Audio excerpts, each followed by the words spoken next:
जय जगन्नाथ आपण समस्त को मोर यूट्यूब चैनल को स्वागतम। आसतु आज आम चिली कदली बनैबा। चलतु तापाई प्रथमे आम किछि ग्रीन कैप्सिकम रेड कैप्सिकम किछि पियाज एसबू को आम बड़ बड़ स्क्वायर शेप रे काटि नेबा। तापरे किछि अदा एवं रसुण को छोट छोट करी काटि नेबा। देखंतु एठी मो दुईटी कदली को मध्य चुपा छड़े भल भाव में स्क्वायर शेप रे काटि नेछि। तापर से गोटे चामच अदा रसुण पेस्ट, गोटे चामच लंका गुंड, गोटे चामच जीरा गुंड, स्वाद अनुसार लुण, आधा चामच हलदी गुंड एवं 1.5 चामच मैदा एवं 1.5 चामच कॉर्नफ्लोर दे ताकू भल भाव में गोलई नेबा। एबे से अल्प अल्प करी पानी देबा एवं धीरे धीरे सब मसला को कदली सह मिसी देबा।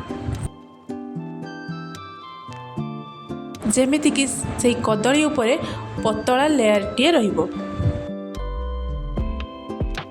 तापर गैस रे गोटे कढ़ई बसिबा, सेथिरे रिफाइन तेल दे तेल को गरम होया पाई छाड़ी देबा एवं तेल गरम होला परे सेथिरे गोटे गोटे करी कदली को पकई ताकू भल भाव में छाणी आनिबा। मझिरे मझिरे कदली को एमिति आमे उलटाई देबा।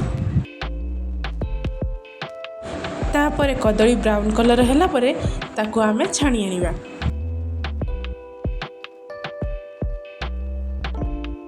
सेम प्रोसेस रे आमे आउ कदली गुडी को मध्य सेमिति छाणी नेबा। जदि आजिर मोर ए वीडियो आपण मानक भल लागि थाए तेबे मो चैनल को लाइक शेयर सब्सक्राइब करबा को जमा भी भूलिबेनी।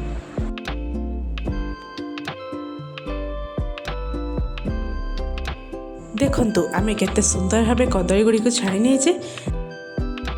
सेम कढ़ई रे आमे किछि तेल नेबा, सेथिरे आधा चामच गोटा जीरा पकेबा।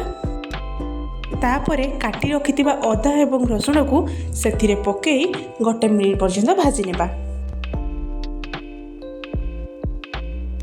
गोटे मिनिट परे काटी रखिथिबा लाल कैप्सिकम एवं ग्रीन कैप्सिकम को सेथिरे देई पुणी थरे गोटे मिनिट पर्यंत भाजी नेबा। तापर काटी रखिथिबा पियाज को सेथिरे पकेबा। एसबू को आमे बेसी लाल पर्यंत भाजीबा नहीं। चिली रे सब बेले कैप्सिकम एवं पियाज हल्का भाजी जाए। चलतु यही समय रे आमे गोटे गिना रे गोटे चामच चिली सॉस, 2 चामच टमाटो सॉस, गोटे चामच विनेगार, गोटे चामच सोया सॉस, सेथिरे गोटे चामच लंका गुंड, आधा चामच हलदी गुंड, स्वाद अनुसार लुण दे तार गोटे पेस्ट बनै नेबा।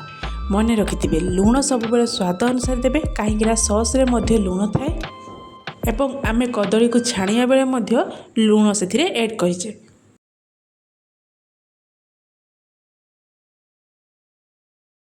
एबे चलंतु हमर कैप्सिकम एवं पियाज मध्य हल्का भाजी जाइछि। सेथिरे आमे एही सॉस देई एसबू को भल भाव में गोलई नेबा। एबे सेथिरे छाणी रखिथिबा कदली को मध्य ऐड करी मसला सह कदली को भल भाव में गोलई देबा।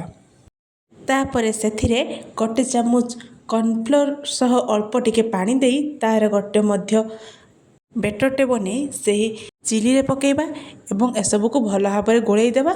चलंतु एबे हमर चिली कदली रेडी। ताको गोटे प्लेट को बाहर करि नेबा। आपण मानकु मोर ए रेसिपी केमिति लागिला कमेंट रे निश्चय जणाइबे। Thank you.